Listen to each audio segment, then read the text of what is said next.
Hello, everybody. Thank you for coming. This is Heroes to Pixar, strategies for creating stories using your collections. I'm Max Evgen. This is Castle Kim. My Twitter handle is Cantus94. Castles is helping Castle.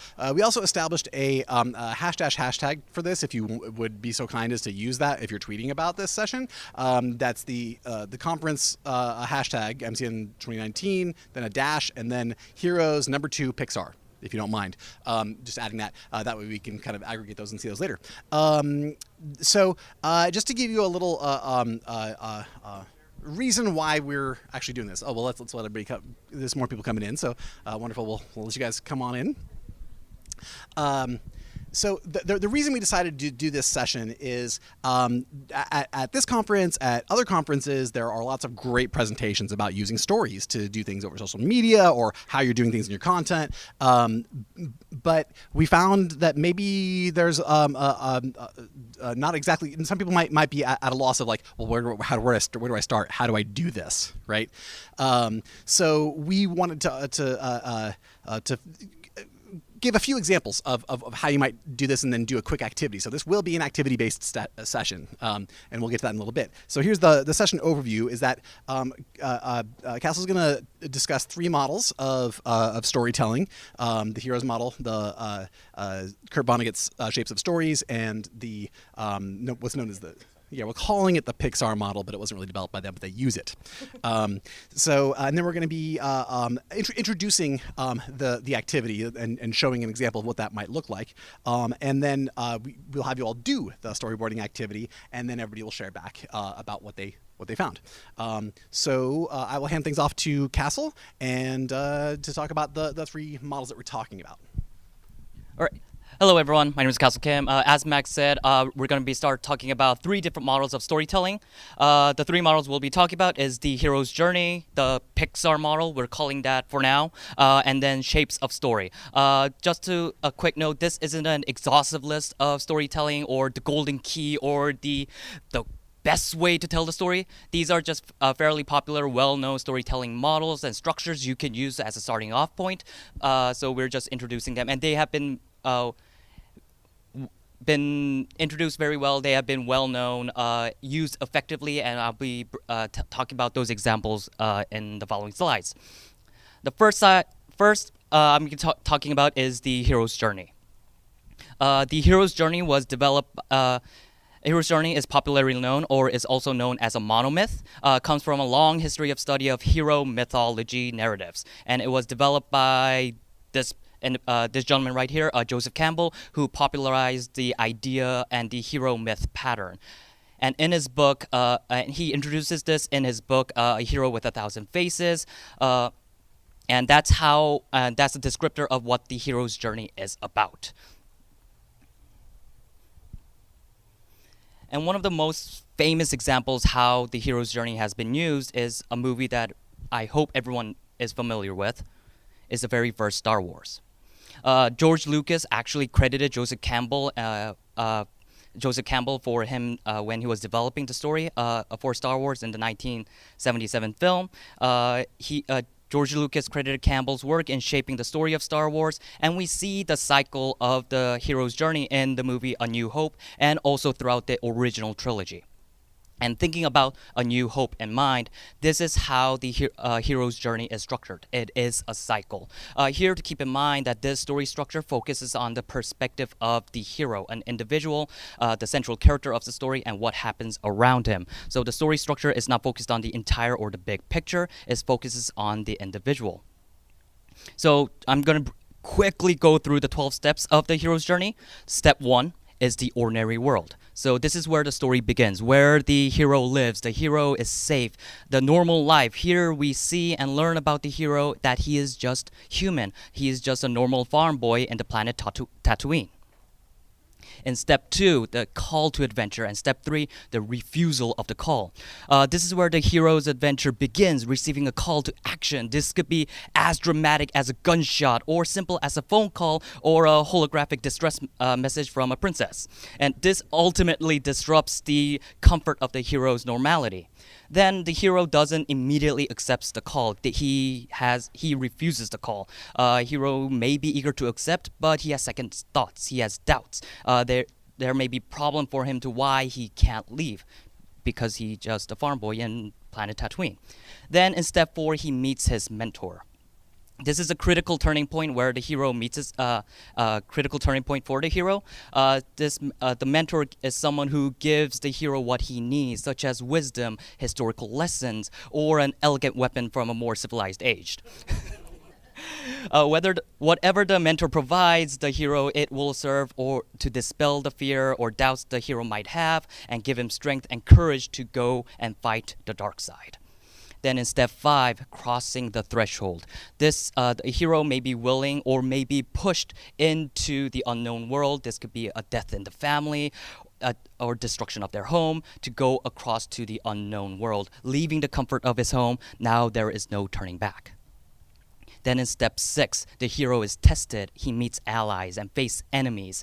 Out of his comfort zone, the hero is confronted with difficulties, series of challenges, obstacles different challenges one might have in a cantina. Meet and face enemies like the Imperial forces, and may even earn allies, even if he is a smuggler. The hero's skills and powers are tested and trained, and we get a deeper insight of what the hero's character is, and we identify more with him. Step 7, approaching to the inmost cave. The inmost cave may represent many things to the hero. This could be an actual location, or actual location where great danger lies, or an internal conflict. The hero may once again face some doubts and fears. The hero, here we get a little bit more deeper connection. We connect with the heroes a little bit more as he faced his this great ordeal. Then comes the ordeal, step 8. The ordeal may be a dangerous physical test, or a deep inner crisis, or a death of a mentor by the man who killed his father. And through this some form of death, the hero can be reborn, a metaphorical resurrection that grants him great power, great insight necessary in order to fulfill his destiny. Then step 9, the reward, or seizing the sword. Then step 10, the road back. After surviving the ordeal, the hero is transformed into a new state, from a farm boy to a pilot to the resistance. The reward may come in many forms. It could be an object of great importance, or a power, or a secret, or great knowledge or insight. Then the hero takes a journey to the road back to the known world. Now transformed with a reward, the hero must return to the known world, but it's not an easy task. There's one more step. Step 11, the resurrection. This is the climax in which the hero must face his final and most dangerous encounter with death, Star, and Darth Vader. If he fails, there are far-reaching consequences throughout the galaxy, and ultimately with the Force, the hero succeeds, destroying his enemy and emerging from battle. Then completing the cycle, step 12, return with the elixir. This is the final stage. The hero returns to the ordinary world, the known world, as a changed man, and he has a final reward, an elixir. This may be literal or metaphorical, and there is a huge celebration. The celebration could represent 3 things: a change, a success, or proof of his journey. Like a medal, the hero will never be the same. So that is the complete cycle of the hero's journey. Now I'm going to be talking about a different model, the Pixar model. So without a doubt, Pixar is one of the greatest storytellers of modern time, and they have developed a very structured approach of how to develop and tell a story. Literally, if you do a Google search of Pixar and storytelling, you will see 22 rules of storytelling by Pixar. So hold your horses, we're going to go over all 22 of them right now.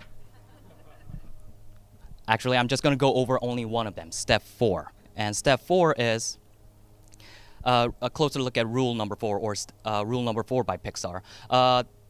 we call it the Pixar model, but this wasn't developed by Pixar. This is a structure called the story spine. It has been developed long time ago, but what Pixar has done is use this very, very effectively.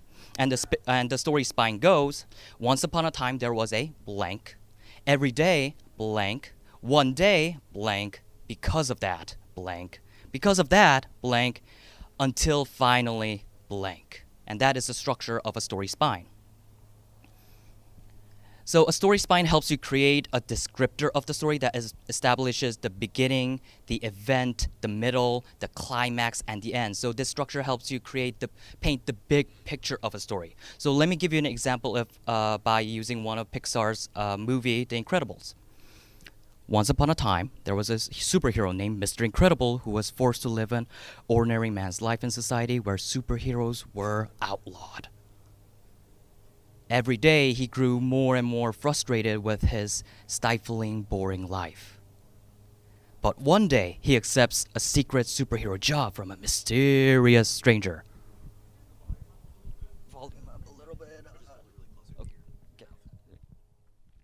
Because of that, better? Okay. Because of that, he fell into a diabolical trap by a mysterious stranger who turned out to be Sinestro, a supervillain with a long-term grudge against Mr. Incredible. Syndrome was able to capture and imprison Mr. Incredible. Because of that, Syndrome was able to capture and imprison Mr. Incredible. Because of that, Syndrome could now put his master plan into motion by setting a giant killer robot loose on civilization. Until finally, Mr. Incredible escaped from his prison and foiled the villain by destroying the giant killer robot. And ever since then, he was loved by all and able to be a superhero again. So don't be fooled by this image that the blank is short. That blank could be as long as you need as to fulfill the descriptor of the story. So the last structure I'm going to be talking about is the shape of story. So this was developed by a well-known author named Kurt Vonnegut. He is known for Slaughterhouse 5, Cat's Cradle, and Breakfast of Champions. So Kurt Vonnegut had claimed that this is his prettiest contribution to society. It's not his books, but this thesis that he wrote as a when he was working on his master's, which got rejected because the academic thought this was too simple and too pretty.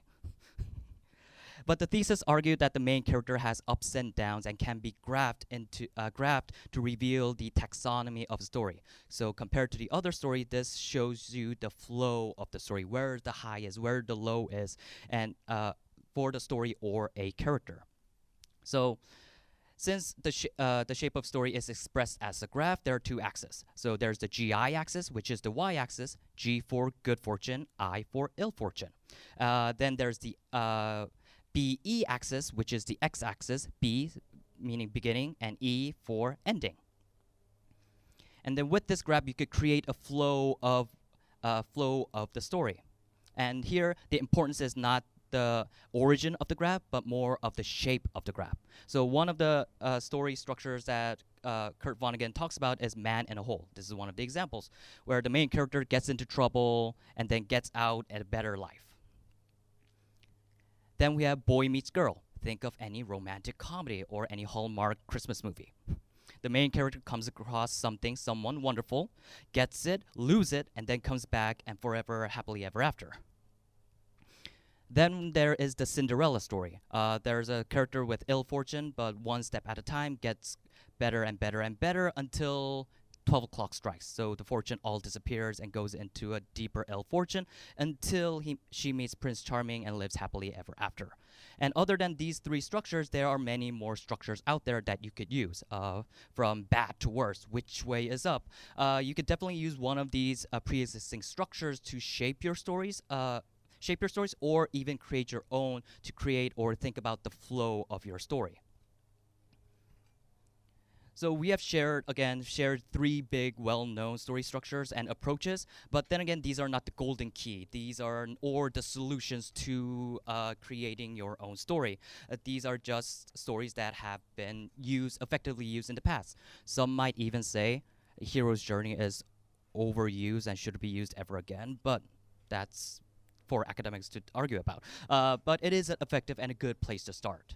So now, Okay, so we went to these three models, and we're going to move on to an activity, actually, which we're going to end up using what's referred to as the Pixar model, though somebody else developed it, which is the Once Upon a Time story. So what we're going to actually do with this is we're going to go through really quickly, just to go to back slides. Okay, so I'm just going to go and take a look at this model again.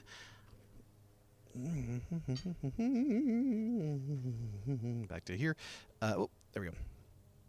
And there. Okay, so for example, and we're gonna be asking you all to get into groups, and you guys are gonna identify one object or artifact from the collection in your museum or in a museum where you guys work, and use that to be the object itself or the object that somebody uses to fill out this model, the Once Upon a Time There Was. And I'm going to just really quickly do one myself. So I used to work at the Embassy Museum, and there is a giant brown bear that is in the galleries, right? 1,400-pound bear, right? So once upon a time, there was a bear in the museum. Every day, the bear went out at night to collect honey. One day, he found the store of honey in the Embassy supplies area. Because of that, the whole place ended up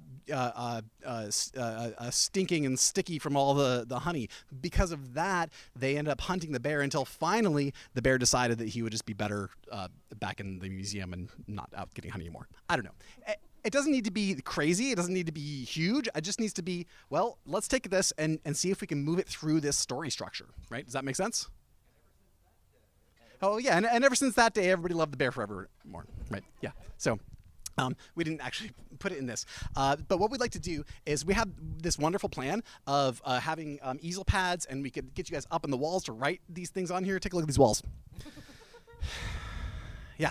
So what we're going to do is actually split you all up into groups, and we have these tables out there. I hope they're still there. And we're going to send everybody out, and you guys will pick in your groups one item in a collection and move it through this story structure.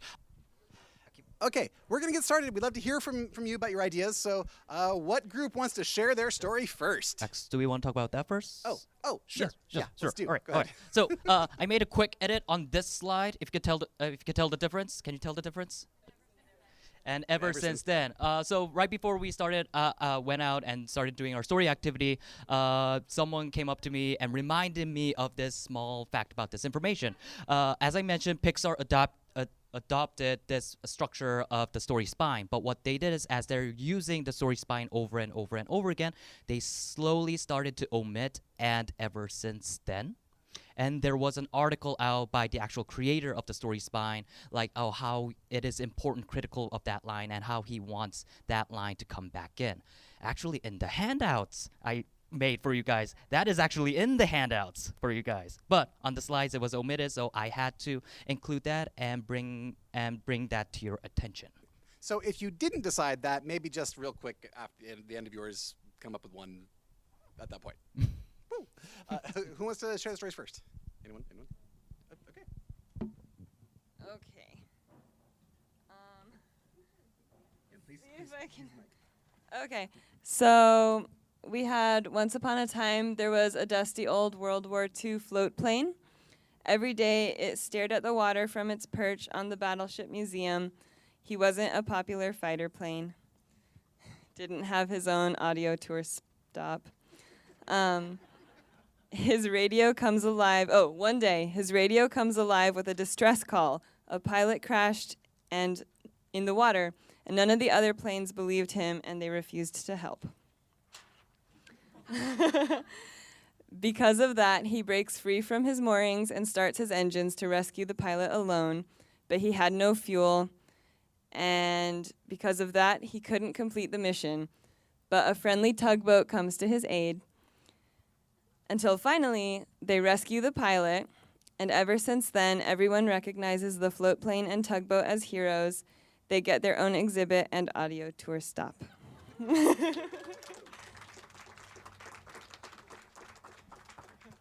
Who's next?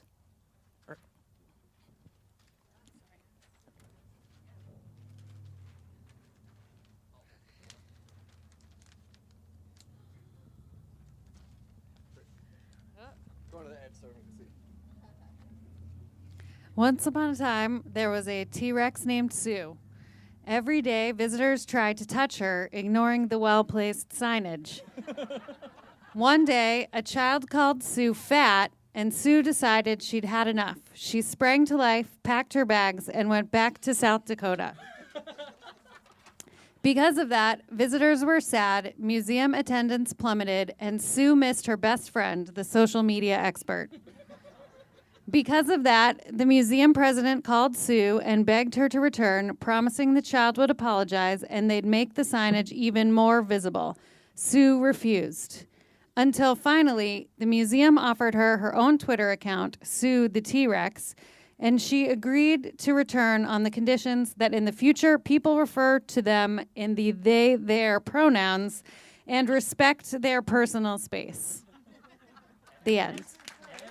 And ever since then, she's happy at the Field Museum. They are happy. Thank you. Okay, who's next? Back here. Okay.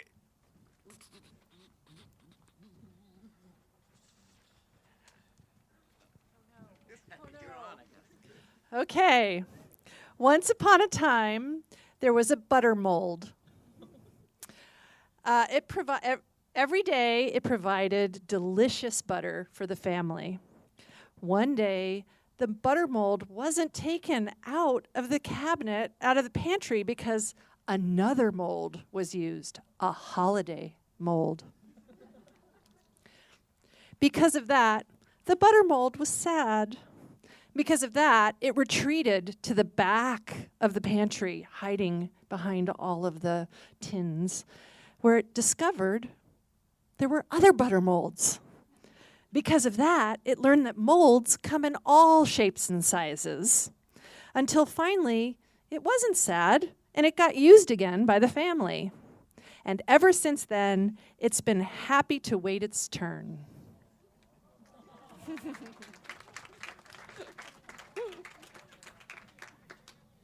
Thank you, thank you. Who's next? Who's next? Are you guys next? Yep. Okay.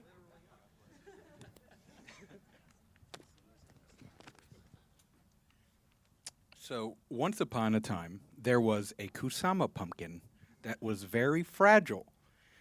And every day, people took photos with the Kusama pumpkin. One day, the pumpkin felt kind of ugly, and it refused to be in photos. Because of that, visitors stopped visiting the museum. And because of that, the pumpkin was sent to off-site storage.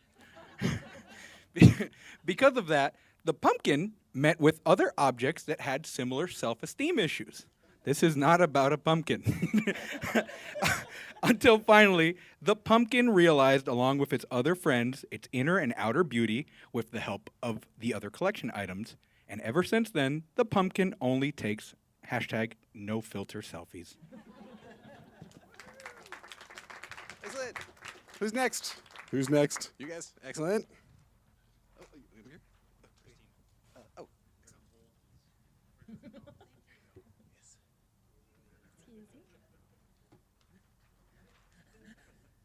So you all did such a nice job personifying your objects. I don't know that ours is quite that endearing.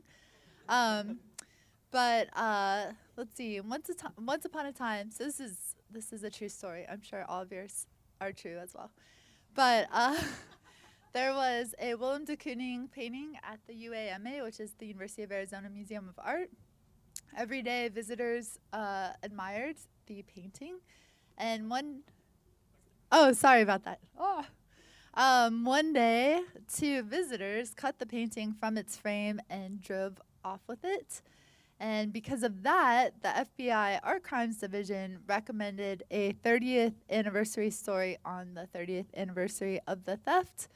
And because of that, two amazing antique store owners realized they had a $160 million painting in their store in Silver City, New Mexico. And until finally, the painting, which had been hidden behind a bedroom door for 30 years, was returned to its rightful home in Tucson, and ever since then, those two antique store owners have been the museum's very best friends.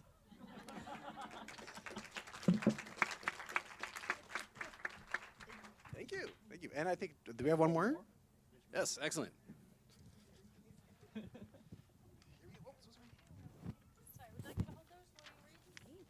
Or I don't even have to do the reading. We could go over there, yeah.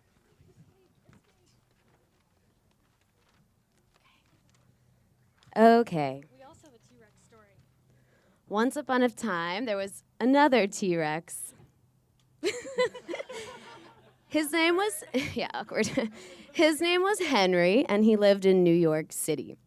Every day, Henry had to stay put at his museum and watch people, and he got lonelier and lonelier. One day, Henry observed children and realized that they were friends, and they were talking about a triceratops named Geraldine at another museum. Yes, this gave Henry an idea. Henry decides to leave his museum and make friends with Geraldine. Because of that, the museum misses Henry and tries to get him back. There's a chase scene in the subway. Because of that, let's see, he evades chase.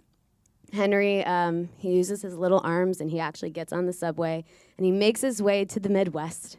And he experiences life with small arms. Until finally, Henry makes it to another museum and he finds Geraldine. But when he gets there, he remembers he's a predator. And he may or may not eat her. And ever since then, we've never seen Henry or Geraldine. So.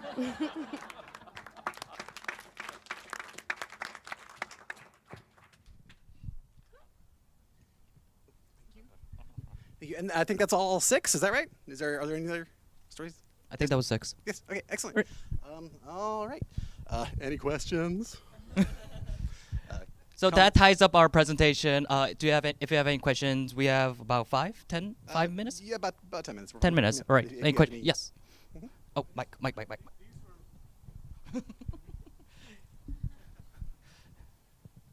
Now, these were really a lot of fun, and they all focused on the object being the hero. And I just wanted to throw out that for when you're actually doing story development at home, you don't need to make the object the hero. You can have somebody else be the hero, and the object is the object of the journey, the prize, the something that the hero finds, rescues, whatever, or it's the power thing. It can play different roles in the story. Just play with the stories. Definitely. The story structures we talked about, these are, again, not the golden rule, but it's a good starting off point if you want to, as you're creating a story. We mentioned like the hero's journey focus on individual's perspective of what happens around them.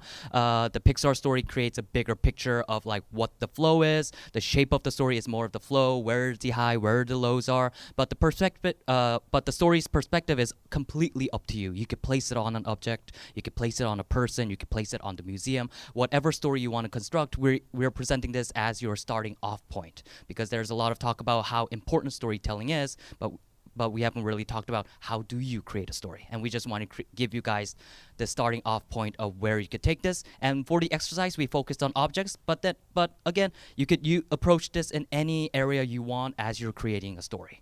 Yes. Yeah, and it could be the object that somebody uses too, or so you can focus on the person that uses it, right, for something, right, and that person could go through the story arc, right. So it just depends on how you want to tell that story, right. But you get to make those decisions, and really, as you probably saw here, there were no wrong answers, there were no wrong stories, there were no bad stories, right. They were just different stories, right, and I actually found them all entertaining. So, any other questions or thoughts that you want to share? I know that you both have a theater background, so I'm curious about if you've seen some storytelling practices that work really, really well in theater that you believe could very well translate into a museum practice. It's a probably big question. I don't know if you have an answer.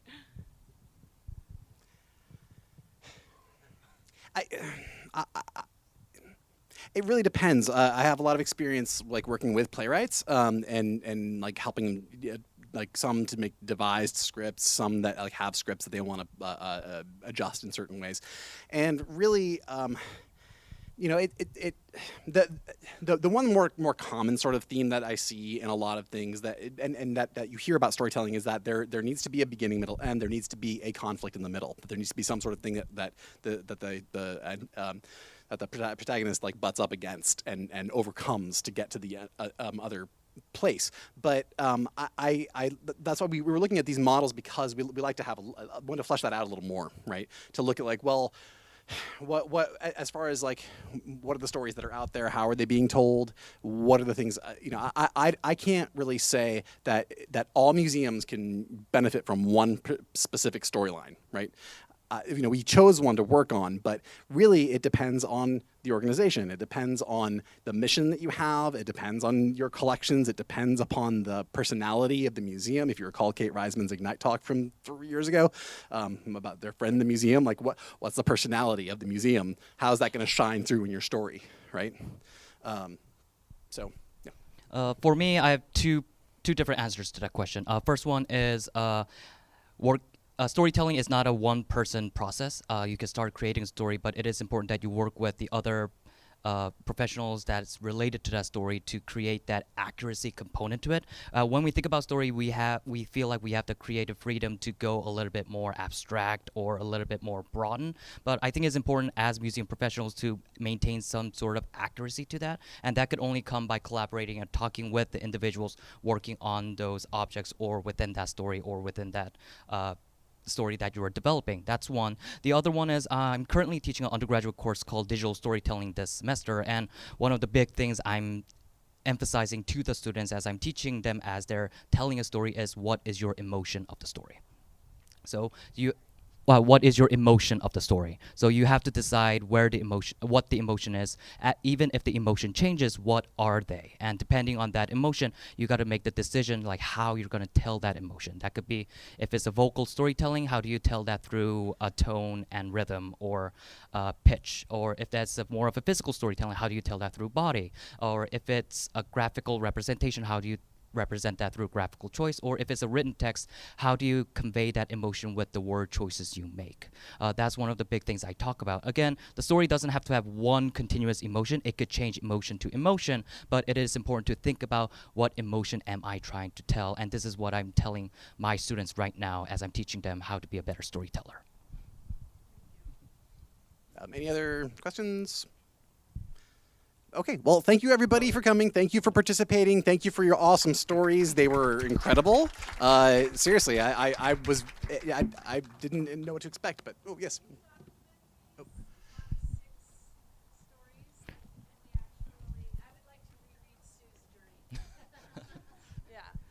Okay, if everybody will bring their giant pieces of paper to the back of the room, I will document and tweet out these stories because they were so magnificent and I don't want them to be gone. Oh, am I not allowed Chatham rules as long as I have permission? So if you would like your story, tweet it out. I don't know. I just don't want to lose these stories. They were so great. If there are no objections to these stories being put out to the Twitter sphere, are there objections? Got it. I just wanted to name, much as I enjoy, just to be totally honest, as I just wanted to name as much of a fan of T-Rexes as I am, I did worry that the story maybe made light of folks who use they, them pronouns, at least in terms of how it came across, or at least in terms of some of the laughter that I heard, and I just wanted to name that as at least an impact that I felt. Just as something to consider.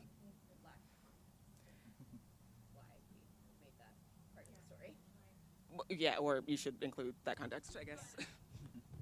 Just for context for everyone else here, Sue actually, when we started writing the story, we had written it with all she, her pronouns, and then by the time we got to the end, we were made aware that actually on Twitter, Sue uses they, them pronouns, and it's a very deliberate and inclusive choice. And so we wanted to acknowledge that for people who did know and saw that we had been calling Sue as she. And so we didn't shoehorn it in the best way, obviously, but there was a true intention of reflecting a thoughtful decision made by the Field Museum.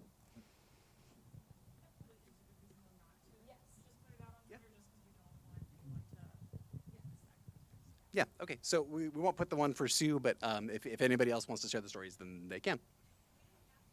Yeah. Sure. You could definitely keep it for yourself. Instead of you could keep it for yourself and not for Twitter. All right. Well, thank you everybody for coming. All right, thank you. Yeah, We have a couple of we're minutes. just about time. Thanks so much.